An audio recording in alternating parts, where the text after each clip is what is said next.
नमस्कार दोस्तों, मेरा नाम राहुल। तो दोस्तों आज हम बात करने वाले हैं एसएससी द्वारा लिया गया डीपी पुलिस यानी कि डीपी कांस्टेबल का जो एग्जीक्यूटिव मेल एंड फीमेल के लिए जो एग्जाम लिया गया था उसके अंदर जितने भी मैथ क्वेश्चन पूछे गए थे 14 नवंबर 2023 की जो सेकंड शिफ्ट हुई थी उसके अंदर उनका आज की इस वीडियो के अंदर हम सॉल्यूशन के बारे में बात करने वाले हैं। तो बिना किसी तरह के इस वीडियो को स्टार्ट करते हैं। दोस्तों आप जो इस वीडियो को लास्ट में हमें कमेंट बॉक्स में जरूर बताना कि आपको ये वीडियो कैसा लगा। एंड दोस्तों इससे पहले भी हमने आपकी एक वीडियो डाल रखी है 14 नवंबर 2023 की जो पहली शिफ्ट हुई थी उसका आंसर की वाली वीडियो डाल दी है। अगर आपने अब तक उसको नहीं देखा तो उस वीडियो को देख लेना। एंड दोस्तों आपका आज की इस वीडियो के बारे में क्या फीडबैक रहेगा लास्ट में आप जो कमेंट बॉक्स में हमें ये चीज़ जरूर बताना, ठीक है। तो चलते हैं आज की इस वीडियो को भी स्टार्ट करते हैं। क्वेश्चन आपसे और पूछा गया था कि अरुण ने 525 रुपये में 150 अमरूद खरीदे, उन्हें 36 प्रति दर्जन की दर से बेच दिया। अरुण का लाभ या हानि प्रतिशत आपको ज्ञात करना है, वो आपसे पूछ रहा है। देखो 525 रुपये में कितने अमरूद खरीदे, आप लोग 150 अमरूद खरीदे तो एक अमरूद की कॉस्टिंग कितने पड़ेगी आप लोग यहाँ पर 105 बटा 30 आप लोग बिल्कुल सही बात है। इसको काट लो 15 से 105 होता है 15 यानी कि ₹3.5 का आपका ये काम पड़ गया आप लोगों को, बिल्कुल सही बात है। उसके बाद में आपसे बोल रहा है कि उन्हें 36 प्रति दर्जन के हिसाब से बेच दिया, यानी कि एक आम कितने का बेचा होगा आप लोग यहाँ पर ₹3 का बेचा होगा।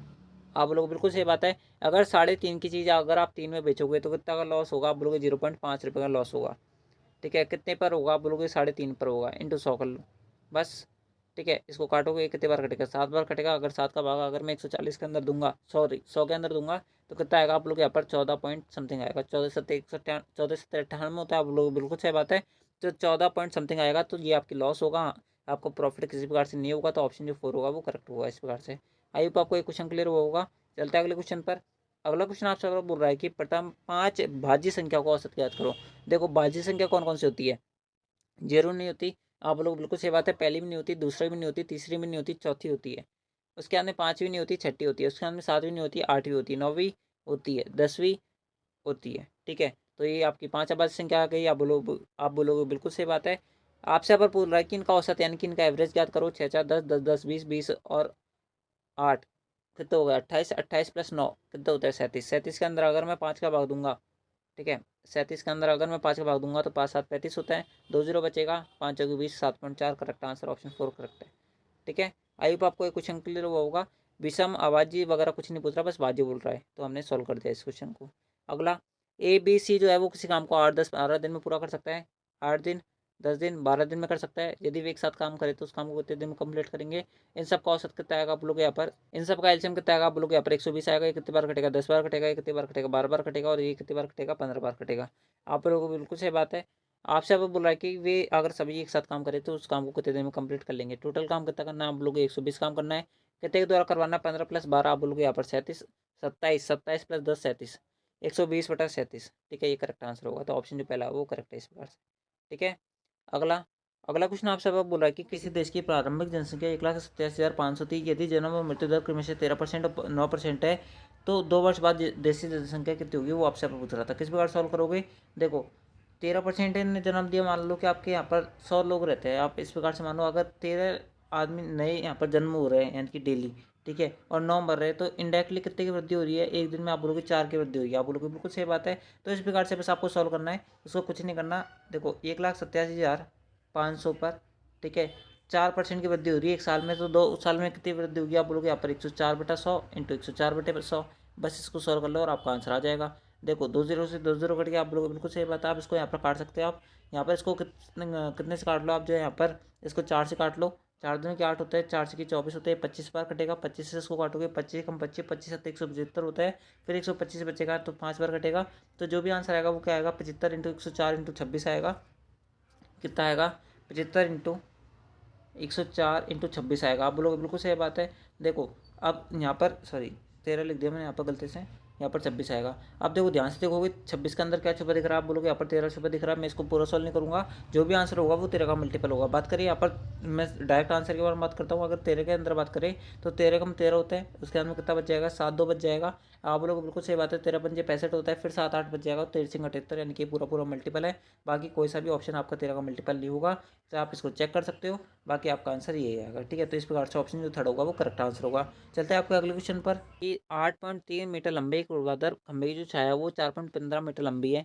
पेड़ की ऊंचाई ज्ञात करो जिसकी समान परिस्थिति में 40 मीटर लंबी छाया बनती है, वो आपसे पूछ रहा है। देखो ये आपका यहाँ पर पहले कंडीशन को हम बात करते हैं। सबसे पहले 8.3 मीटर एक लंबा ऊर्ध्वाधर आपका खंभा है। आप लोग बिल्कुल सही बात है, 6 के 3 मीटर लंबी है, 4.15 मीटर लंबी है, आपसे यहाँ पर बोल रहा है। ठीक है, उस पेड़ की ऊंचाई याद करो। ठीक है, जिसकी 40 मीटर लंबी छाया बने। ठीक है, इसकी पूछ रहा है, किस प्रकार सॉल्व करोगे। देखो कुछ नहीं करना, दो ट्रायंगल है, एक प्रकार से आप इस प्रकार समझ सकते हो। 8.3 बराबर एक्स मान लो, क्योंकि आपसे आप बोला कि समान परिस्थिति, यानी कि दोनों ये ट्रायंगल क्या होंगे, सिमिलर होंगे। क्या होंगे, सिमिलर होंगे। इस बात को ध्यान रखना, कॉन्ग्रुएंट नहीं होंगे, क्योंकि यहाँ पर इनकी भुजा अलग अलग है। आप लोग बिल्कुल सही बात है, बस इसको सॉल्व कर लो, आपका आंसर आ जाएगा। यहाँ पर 40 रख लो, यहाँ पर कितना रखना है आपको, यहाँ पर 4.15 रखना है। बस इसको सॉल्व कर लो, आपका आंसर आ जाएगा। ये कितने बार कटेगा, ये आपके यहाँ पर 5 बार कट जाएगा, 5 से 8 बार कटेगा। ठीक है, और चूंकि यहाँ पर 2 पॉइंट थे तो यहाँ पर 80 आ जाएगा, तो एक्स की वैल्यू 80 आएगी। तो ऑप्शन जो 4 है वो करेक्ट है। बस हो गया क्वेश्चन। अगला अगला क्वेश्चन आपसे आपको बोला कि यदि यदि चाय की कीमत में 28% की वृद्धि हो जाती है तो इसकी खपत को कितने प्रतिशत कम किया जाना चाहिए ताकि इसका खर्च जो है वो अपरिवर्तित रहे। वो आपसे पूछ रहा है, किस प्रकार सॉल्व करोगे। देखो मान लो कि आपकी पहले एक चाय जो है वो 100 रुपये किलो आती थी, अभी जो है इसका यहाँ पर खर्चा बढ़ गया है, यानी कि इसकी रेट बढ़ गई है, और इसका जो नया रेट हो गई है वो 128 हो गई है। आप लोग बिल्कुल सही बात है, आप जो यहाँ पर इसके खर्चों को अपरिवर्तित करना चाहते हो, यानी कि इस 128 की जो रेट है इसको यहाँ पर वापस 100 के अंदर ही लाना चाहते हो, तो किस प्रकार से लाओगे। आपको कितनी कमी करनी पड़ेगी, आप लोग यहाँ पर 28 की कमी करनी पड़ेगी, कितने बार करनी पड़ेगी, आप लोग 128 पर करनी पड़ेगी, इंटू 100 कर लो, बस आपका आंसर आ जाएगा। इसको सॉल्व कर लो, आपका आंसर आ जाएगा। देखो किस प्रकार सॉल्व करोगे, इसको काट लो 4 से, 4 सत्ते 28 होता है, इसके अंदर में 4 ते 12 होता है, इसके अंदर में 4 दूनी 8 होता है, इंटू 100 करोगे। उसके बाद में यहाँ पर इसको 4 से काट लो, 4 8 32 होते हैं, यहाँ पर 25 बार कटेगा, 25 सत्ते कितने होते हैं आप लोग 175 होते हैं, 175 बटे 8 आ गया। आप बोलोगे बिल्कुल सही बात है, 175 के अंदर अगर 8 का भाग दूंगा कितने बढ़ जाएगा, 8 दूनी 16, 1 5 बचेगा, 8 दूनी 16, यानी कि लगभग लगभग ये 23% के अराउंड आएगा, सॉरी 22% के अराउंड आएगा। क्यों आएगा, क्योंकि अगर मैं एक की इसके अंदर वृद्धि कर देता हूँ, यानी कि अगर ये 15 की जगह 16 होता तो यहाँ पर 2 बार पूरा पूरा भाग चल जाता, यानी कि 21%, यानी कि 22% के अराउंड आएगा आंसर। तो आपका जो ऑप्शन जो दूसरा होगा वो करेक्ट आंसर होगा। वैसे भी निकटता पूर्णांक के अंदर ही आपका क्वेश्चन पूछ रहा है, तो इस प्रकार से आंसर जो ऑप्शन जो यहाँ पर सेकंड होगा वो करेक्ट होगा। ठीक है, अगला क्वेश्चन आपसे बोल रहा है कि व्यक्ति 4% वार्षिक साधन ब्याज दर पर 2 वर्ष के लिए 5,000 रुपये उधार लेता है, वह तुरंत इसे दूसरे व्यक्ति को 25/4% वार्षिक दर से 2 वर्ष के लिए उधार दे देता है। इस लेन देन में उसका लाभ क्या होगा। देखो 5,000 रुपये उधार लिया, आप लोग बिल्कुल सही बात है। वो कितना पे करेगा पहला आदमी, आप लोग यहाँ पर 4% के हिसाब से, अगर 4% एक साल के अंदर पे कर रहा होगा तो 2 साल के अंदर कितना करेगा, आप लोग यहाँ पर 8% पे करेगा। आप लोग बिल्कुल सही बात है।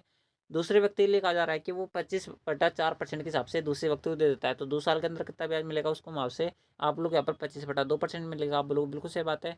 तो आपसे अब बोला जा रहा है कि उसका फायदा कितना होगा। देखो 25/2% में से अगर मैं 8% घटाऊंगा तो कितने परसेंट का प्रॉफिट होगा। आप बोलोगे यहाँ पर 8 दूनी की 16, यानी कि 9/2% बचेगा। कितना बचेगा, 9.2% बचेगा, 9/2% बचेगा। आप लोग बिल्कुल सही बात है। 9/2% निकालूंगा किसका, 5,000 का, कितना बचेगा।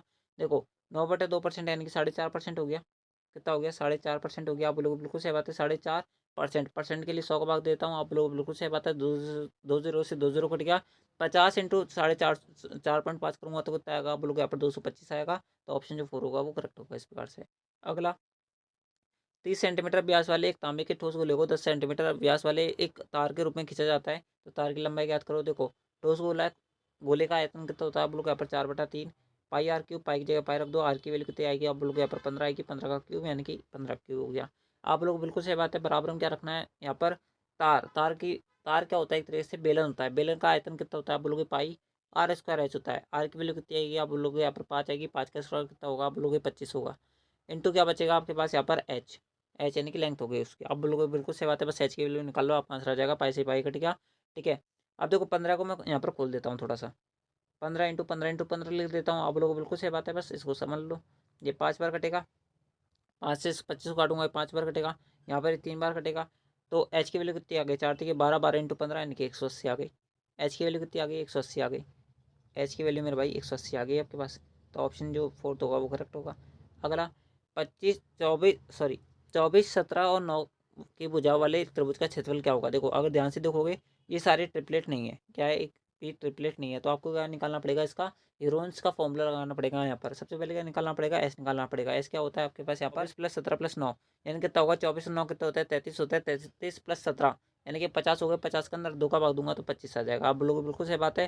हीरोन्स का फॉर्मूला लगाऊंगा, 25 की जगह 25 रखूंगा, इंटू 25 में से 24 घटाऊंगा तो 1 बचेगा। आप लोग बिल्कुल सही बात है। 25 में से 17 घटाऊंगा तो कितना बचेगा, 25 में से 17 घटाने पर आपके पास बचेगा 3 और 5 8। उसके बाद में 25 में से 9 घटाने पर कितना बचेगा, आप बोलोगे यहाँ पर 16 बचेगा। ठीक है, इनका पर्टिकुलर क्यूब ले लो, आपके पास कितना बचेगा। देखो 8 तो यहाँ से आ गया। ठीक है, उसके बाद में 25 इंटू 2 50 यहाँ पे बच गया, तो 5 और निकाल दो, कितना बचेगा, अंडर रूट 2 बचेगा, तो 8 5 40, 40 रूट 2 आंसर आएगा। तो ऑप्शन जो पहला होगा वो करेक्ट होगा इस प्रकार से। अगला अगला क्वेश्चन आपसे बोल रहा है कि यदि अंकित मूल्य क्रय मूल्य से 75% अधिक है, मान लो कि आपका जो कॉस्ट प्राइस है वो कितना है, 100 रुपये। यहाँ पर मार्क प्राइस क्या रहा होगा, आप बोलोगे यहाँ पर 175 रहा होगा, आप बोलोगे बिल्कुल सही बात है, अंकित मूल्य पर 40% छूट दी जाती है। अगर इस पर 40% का छूट देता हूँ तो हमारा जो फाइनल जो सेलिंग प्राइस रहेगा उसमें क्या यहाँ पर प्रॉफिट रहेगा हमारा, आपसे यहाँ पर पूछ रहा है। देखो प्रॉफिट का परसेंट पूछ रहे हैं एक्चुअल में, तो यानी कि इसका कितने में बेच रहा हो, आप बोलोगे यहाँ पर 60/100 में बेच रहा हो, आप बोलोगे बिल्कुल सही बात है, इसको काट लो जितना कट जाए। 75 इंटू 6, 175 इंटू 6 करना है। देखो 75 दूनी कितना होता है, 150 होता है, 15 तीन कितना होता है, 45 होता है, यानी कि 0 5 और 4 चल गई, 6 4 10, 1005, यानी कि 100 की चीज़ अगर आप यहाँ पर 105 में बेचोगे तो कितना परसेंट का प्रॉफिट है, आप बोलोगे यहाँ पर 5% का प्रॉफिट है, तो ऑप्शन जो पहला होगा वो करेक्ट होगा। बिल्कुल नॉर्मल नॉर्मल से क्वेश्चन है, कुछ नहीं इन क्वेश्चन के अंदर, आई होप आपको समझ में बैठे होंगे।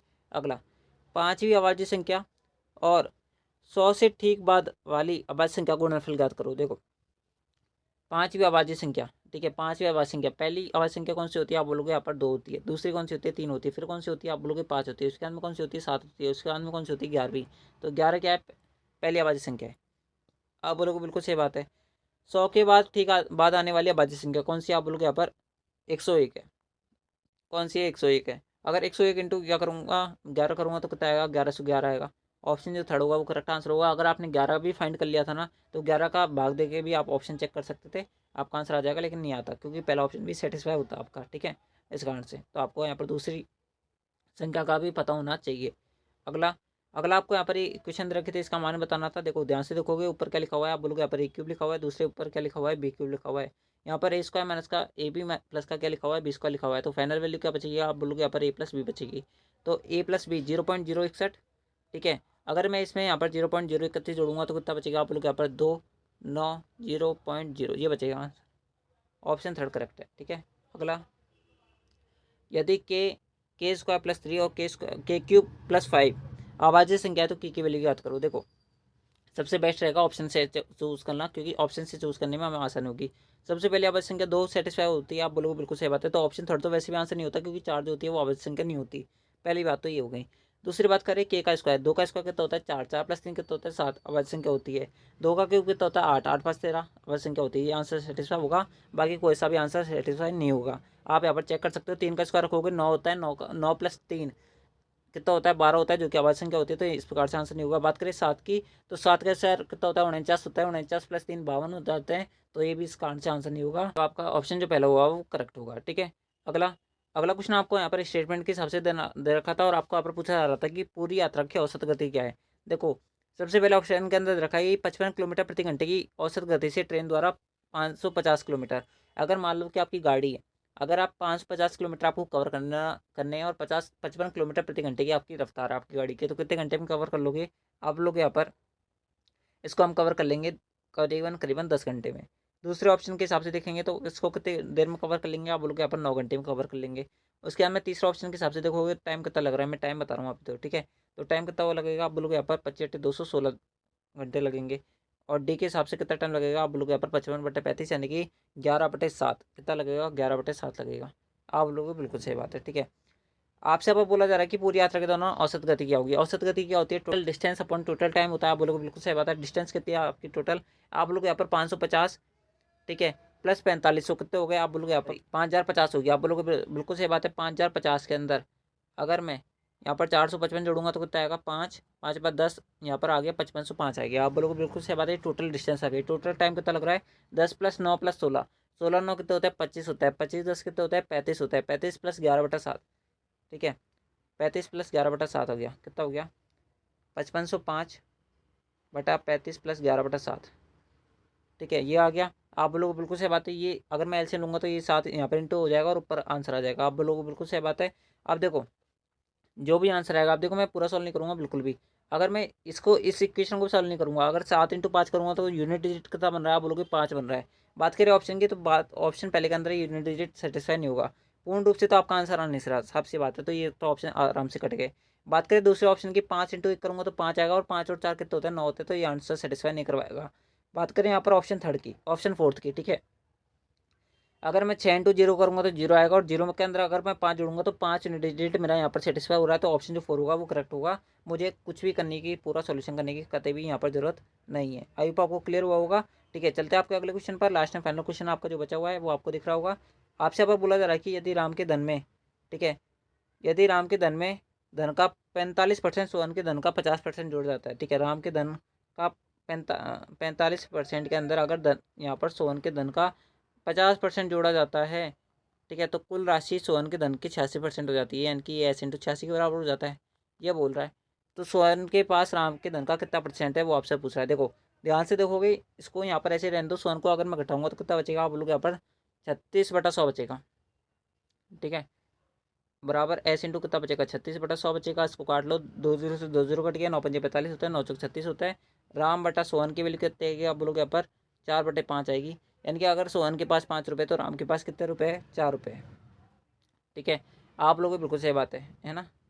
आपसे आपको बोल रहा है कि राम बटा सोहन, इसकी वैल्यू 4 है, इसकी वैल्यू 5 है, आप बोलोगे बिल्कुल सही बात है। तो राम के पास, ठीक है, सोहन के पास राम के धन का कितने परसेंट है, तो 5 रुपये है किसके पास, यहाँ पर सोहन के पास राम से। आप बोलो बिल्कुल सही बात है, इसको काट लो, 25 का बार कटेगा, 25×5 = 125, 125% आंसर है, ऑप्शन सेकंड करेक्ट है। ठीक है, तो दोस्तों इस प्रकार से था आपके यहाँ पर एसएससी डीपी कांस्टेबल के एग्जाम में पूछे गए सभी मैथ क्वेश्चन, जो कि आपके यहाँ पर 14 नवंबर 2023 को सेकंड शिफ्ट के अंदर पूछे गए थे। एंड दोस्तों आई होप आपको सारे क्वेश्चन क्लियर हुए होंगे। अगर आपको वीडियो पसंद आए तो इस वीडियो को लाइक जरूर करें। एंड दोस्तों बात करें पीडीएफ की, पीडीएफ आपको टेलीग्राम चैनल से मिलेगी। अगर आपने अब तक ज्वाइन नहीं किया तो ज्वाइन कर लेना। एंड दोस्तों आपको इस वीडियो के बारे में क्या फीडबैक है वो आप हमें कमेंट बॉक्स में जरूर बताना। ठीक है, तो दोस्तों मिलते हैं आपके नेक्स्ट आंसर की वाली वीडियो के अंदर। जब तक लिए जय हिंद, जय भारत, जय Hindustan. Thanks for watching, thank you.